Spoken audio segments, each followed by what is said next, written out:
नमस्कार, सुप्रभात। आजच्या व्हिडिओमध्ये आपण 168 ते 172 ह्या सगळ्या ओव्या एकत्र पाहूया। साधारण सारखाच आशय असणाऱ्या ह्या सगळ्या ओव्या आहेत। आधी 3 ओव्या एकत्र पाहू, 168, 169 आणि 170। ओव्या आहेत। तव कृष्ण म्हणती हो का, तुझ हा मार्ग गमला निका, तरी काय जाहले एकी जो का सुखे बोलो। अर्जुना तू परीयसी परिसोनी अनुष्ठिसी, तरी आम्हासीची वाणी कायसी सांगावयाची। आधीच चित्त मायेचे वरी मिश जाहले पढियंताचे, आता ते अद्भुत स्नेहाचे कवण जाणे। कठीण शब्द आहेत। वाणी, वाणी म्हणजे एखाद्या गोष्टीची कमतरता, आणि मिश म्हणजे इथे निमित्त असा अर्थ आहे। कशाच्या तरी मिशाने म्हणजे कशाच्या तरी निमित्ताने असा अर्थ आहे। पुढचं चिंतन बघूया। सुलभा दापके यांनी केलेलं आहे। त्यांनी केलेल्या अनुवाद ज्ञानेश्वरी आणि अभंग ज्ञानेश्वरीतल्या समानार्थी ओव्या आणि सरळ अर्थ पाहू। तेव्हा श्रीकृष्ण हो का म्हणती, मार्ग हा रुचे तुझ प्रती, तरी आम्हासी काय क्षती ऐक सांगतो आनंदे। अर्जुना तू ऐकतोसी ऐकून वर्तनी आणीसी, तरी येथ सांगण्याची काय संकोच आम्हा ते। देव आधीच वत्सल त्यात भेटला प्रेमळ, आता कुणा वर्णवेल अद्भुतता त्या प्रेमाची। अभंग ज्ञानेश्वरीतल्या समानार्थी ओव्या आहेत। मग योगेश्वर बोलती गा पार्था, मार्ग हा सर्वथा आवडला, तरी सांगाव्या नवेचे काही, सुखे बोलो देई अवधान।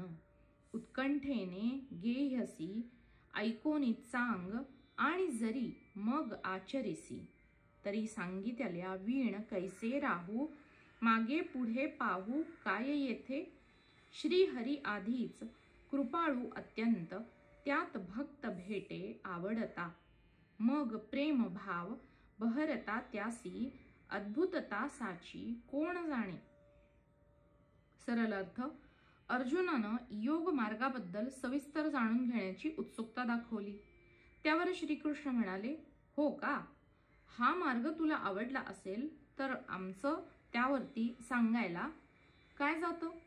अर्जुना तू लक्षपूर्वक ऐकतोस आणि ते आचरणातही आणतोस, मग तुला सांगण्याचा मी संकोच कशाला बरं करू। आधीच देव वत्सल आहे, त्यात प्रेमळ भक्त भेटला आहे, मग त्या प्रेमाची अद्भुतता काय वर्णन करावी असं ज्ञानदेव म्हणतात।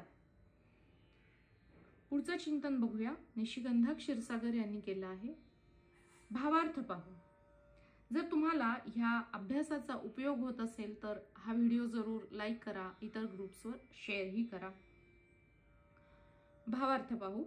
भगवंत आधीच वत्सल करुणामयी प्रेम स्वरूप, वत्सलता हा त्याचा स्वभाव आहे।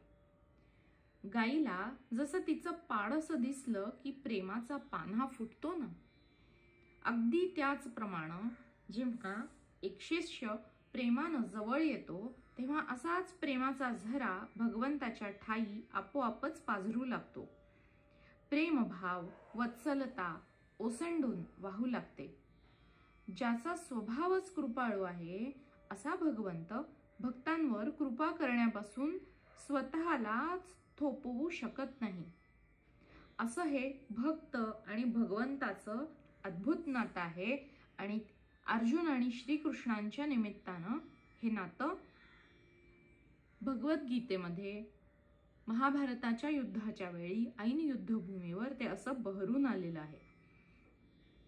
श्रीकृष्ण अर्जुनाला म्हणतात, वत्सा तुला जर हा मार्ग रुचला असेल म्हणजे आवडला असेल तर ह्या मार्गाबद्दल, ह्या योग मार्गाबद्दल अधिक तपशिलानं सांगणं हे मला सुद्धा आनंददायकच आहे।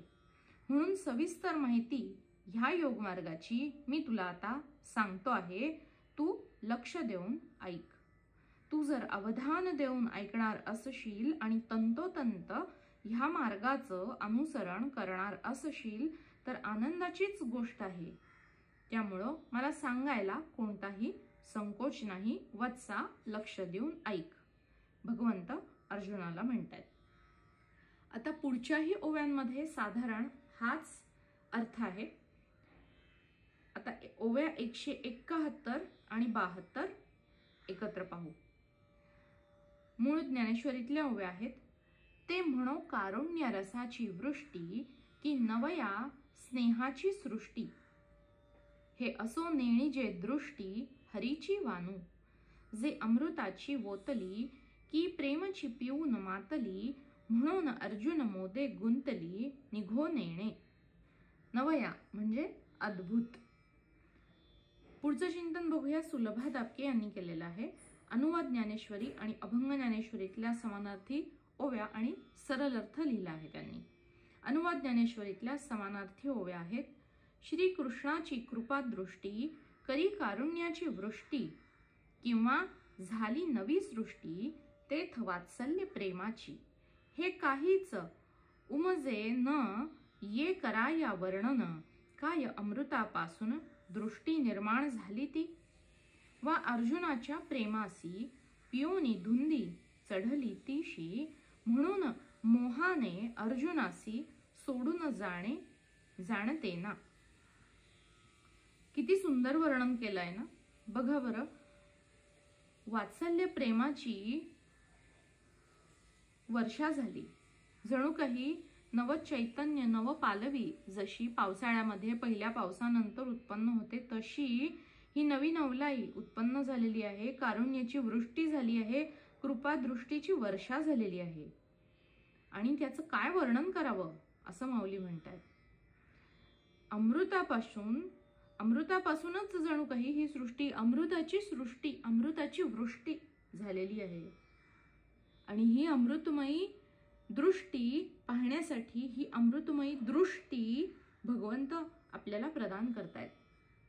अर्जुनाचं हे जे प्रेम आहे त्या प्रेमाला पिऊन भगवंतालाही अशी धुंदी चढली की अर्जुनाच्या मोहामध्ये भगवंत आता त्याला जे हवं आहे ते सांगायला तयार झाले. अभंग ज्ञानेश्वरीतल्या समानार्थी ओव्या. कृपा दृष्टीचे त्या किती कैसे कोण करील वर्णन यथार्थत्वे. कारुण्य रसाची वृष्टीच ती साची. सृष्टीच स्नेहाची अभिनव. किंवा अमृताची म्हणो ती ओतली. पियोनी मातली पार्थ प्रेम. मग तया प्रेमी राहिली गुंतोन. म्हणून तेथून निघो नेणे. सरळ अर्थ. श्रीकृष्ण अर्जुन यांच्या प्रेमाचं वर्णन ज्ञानदेव ह्या ओव्यांमध्ये करतायत.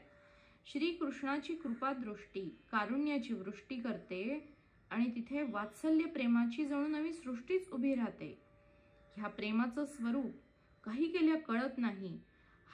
ही प्रेमाचा वर्षाव करणारी जी दृष्टी आहे ती जणू काही अमृतापासूनच निर्माण झालेली आहे असं वाटतं. असं वाटतं की अर्जुनाचं प्रेम पिऊन त्या दृष्टीलाच जणू धुंदी चढली आहे आणि अर्जुनाच्या मोहानं, अर्जुनावरच्या करुणेनं, मोहानं अर्जुनाला सोडून जाणंच तिला जमत नाही.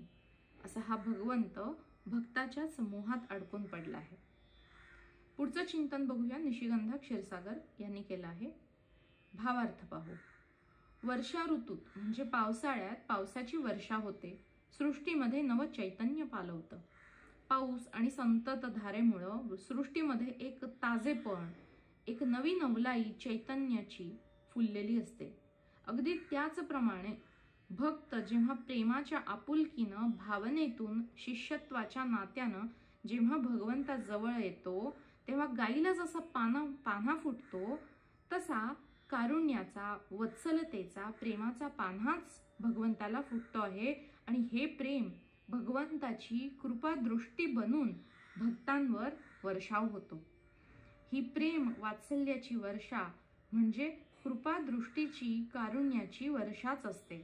हे प्रेम अद्भुत आहे, वर्णनातीत आहे, जे शब्दात व्यक्त करताच येऊ शकत नाही. सृष्टी जशी ह्या वर्षावामुळे मोहरून जाते, बहरते, अगदी त्याचप्रमाणे शिष्याच्या आयुष्यामध्ये नवीन परिवर्तन अनुभवायला येतं. एक नवी नव्हाळी त्याच्या जीवनामध्ये अनुभवते. त्याच्या आयुष्यामध्ये एक वेगळंच आध्यात्मिकतेचं वळण लागतं, ज्यामुळं नवचैतन्यानं हा शिष्य भरून जातो. ही नवपालवी शिष्याला मर्त्याकडून अमृताकडे घेऊन जाणारी असते आणि अशा अमृतमयी दृष्टीचा वर्षाव भगवंताच्या करुणाभरा नेत्रातून होतोय असं वर्णन माऊली करतायत. अशा ह्या अमृतमयी कृपादृष्टीच्या वर्षावाचा खूप सुंदर असा प्रसंगच माऊलींनी आपल्या नजरेसमोर उभा केला आहे. भक्त आणि भगवंत, गुरु आणि शिष्य हे नातं अगदी अमौलिक असं आहे. भक्ताच्या प्रेमानं आपोआपच वर्षवणारी कृपादृष्टी भगवंत सुद्धा रोखू शकत नाहीत. त्यांच्या हातातच नाही ती गोष्ट. जसं गाईला दूध आल्यावर तिच्या हातात नाही ते दूध थांबवणं, तसं भगवंतालाही ह्या कृपादृष्टीचा वर्षाव थांबवणं शक्य होत नाही, ते रोखू शकत नाही. आणि मग निर्मोही अशा ह्या भगवंताला, त्याला सुद्धा भक्ताच्या भक्तीमध्येच अडकून जाण्याचा मोह होतो. हा मोह इतका अनावर होतो की हा लोभस भक्ताच्या सहवासातून भगवंताचा सुद्धा पाय निघत नाही. भक्ताच्या भक्तीचा नुसता स्वीकार घडत नाही, तर ह्या प्रेमामध्ये भगवंत इतका बुडून जातो जणू त्याला नशा चढते, अमृत वर्षाव करण्याची नशा. भक्तांना भक्तीमध्ये वेड झाल्याची उदाहरणं आपल्याला माहितीच आहेत. ह्या वेडेपणामध्ये कुणी कुणी काय काय केलं, काय काय गमावलं, ही सगळी उदाहरणं आपल्याला माहिती आहेत. पण भक्ताच्या भक्ती आणि प्रेमामध्ये बुडून जाऊन भगवंतालाच या भक्ती आणि प्रेमाची नशा चढल्याचं उदाहरण कधी कुणी स्वप्नात तरी पाहिलं असेल का हो? पण ही माऊलींच्या शब्दांची जादू आहे, जी अनुभवातीत गोष्टींची साक्षामध्ये समोर जसं काही आपल्या समोर हे घडत आहे अशी अनुभूती आपल्याला देऊ शकते. ही ताकद आहे माऊलींच्या शब्दांची. माऊली म्हणतात, भगवंताला सुद्धा भक्ताच्याच सहवासात राहण्याचा मोह अनावर होतो. केवढी ही थोरवी आणि ह्या नात्याची मिठास आहे, जी भगवंताला सुद्धा प्रेमाच्या भक्तीच्या मोहात मोहपाशामध्ये अडकून ठेवते.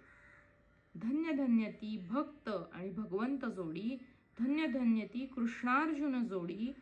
असा शिष्य होणं नाही आणि असा गुरु लाभणं नाही. आणि माऊली त्यांच्या शब्दांच्या जादुई गुंफणीमध्ये ह्या अनुभूतीला शब्दात गुंफून आपल्या समोर मांडतायत. आणि ही अनुभूती आपण जसे काही साक्षात ऐन युद्धभूमीवर स्वतःच्या डोळी याची देही अनुभवत आहोत, ह्या भावनेतून ह्या शब्दांची ही जादू आपल्या समोर हे दृश्य उभं करते आहे आणि ह्या अनुभूतीला आपणही अनुभवू शकत आहोत. ही जादू आहे माऊलींच्या शब्दांची. माऊलींचा त्रिवार आपण जय जयकार करूया आणि ह्या चिंतनासह आजच्या दिवसासाठी थांबू. पुन्हा भेटूया पुढचं चिंतन घेऊन पुढच्या व्हिडिओमध्ये. शुभ दिवस, शुभ चिंतन, सुप्रभात.